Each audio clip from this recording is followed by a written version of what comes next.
Dans cette vidéo, nous allons voir des propriétés qui sont des conséquences du sens de variation d'une fonction affine. Je vous rappelle que si le coefficient directeur a est positif, notre fonction affine est croissante sur R. Si notre coefficient directeur a est négatif, notre fonction affine est décroissante sur R. Cela a donc des conséquences sur les inégalités.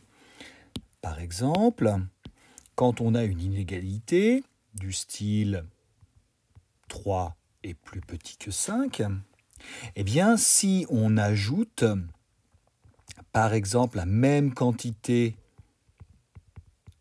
dans chaque membre, eh bien l'inégalité reste vraie dans le même sens. 3 plus 2 est bien plus petit que 5 plus 2. Ça fonctionne pour les additions, ça fonctionne également pour les soustractions. Par exemple, si j'enlève 7 dans chaque membre, eh bien 3 moins 7, qui est égal à moins 4, est bien plus petit que 5 moins 7, qui est égal à moins 2. Donc, on peut, première propriété, ajouter et soustraire le même nombre à chaque membre d'une inégalité sans changer le sens de cette inégalité. C'est-à-dire que le symbole inférieur reste inférieur ou le symbole supérieur reste supérieur. À partir du sens de variation des fonctions affines, il y a une modification quand on va multiplier ou qu'on va diviser chaque membre. Observons, si nous décidons, toujours notre inégalité exemple, de multiplier chaque membre par 10. On voit tout de suite que 3 fois 10, 30, reste plus petit que 5 fois 10, 50. Par contre, si nous multiplions chaque membre de l'inégalité par moins 10, eh bien nous voyons que dans le membre de gauche, nous obtenons moins 30, et dans le membre de droite, nous obtenons moins 50. Et moins 50 est plus petit que moins 30. On voit donc que notre inégalité a changé de sens. Eh bien, la propriété qu'il faut retenir, c'est qu'on peut multiplier ou diviser chaque membre d'une inégalité par un même nombre, non nul.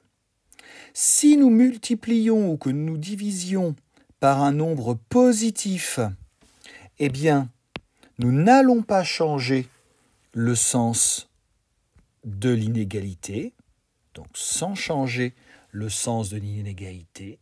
Par contre, dès qu'on va multiplier ou qu'on va diviser par un nombre négatif, eh bien cette fois-ci, dès que vous ferez la multiplication ou la division par un nombre négatif, eh bien il faudra penser à changer le sens de l'inégalité. En résumé, quand on va travailler avec une inégalité, on va faire les mêmes opérations dans un membre et dans l'autre.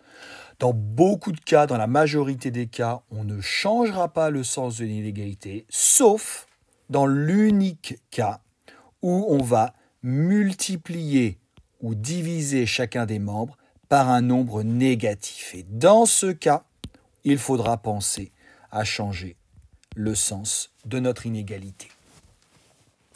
Une application de ces propriétés, eh bien, ça va être la résolution d'inéquations.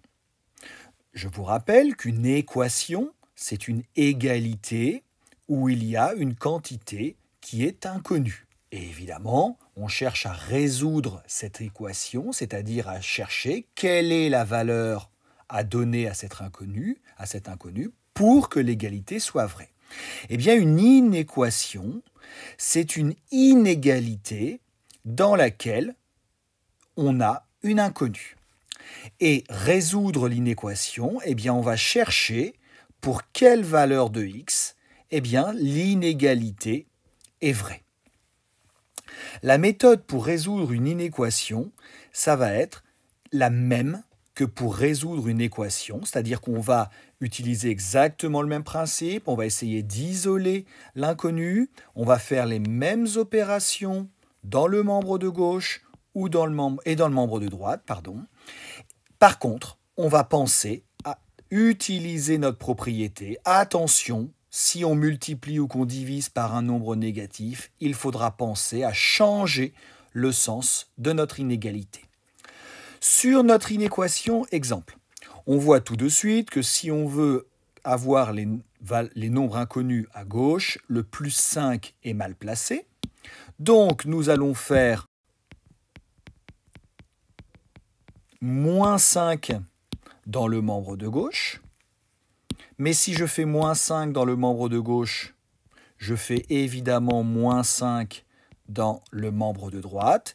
Ma propriété me dit que si je fais une soustraction, eh bien, je ne change pas le sens de mon inégalité. Donc, mon symbole plus petit, eh bien, reste le symbole plus petit. Qu'est-ce que ça me donne? Ça me donne donc 1,5x plus petit que 3 moins 5, donc moins 2. Étape suivante, pour obtenir x tout seul, je vais donc diviser par moins 1,5. Je divise donc à gauche par moins 1,5. Je divise à droite par moins 1,5. Mais attention, là, j'ai divisé, regardons notre propriété, j'ai divisé par un nombre négatif. Donc, il faut que je change le sens de mon inégalité. Le plus petit devient plus grand. Qu'est-ce que ça me donne? Eh bien, ça me donne donc x plus grand que moins 2 divisé par moins 1,5.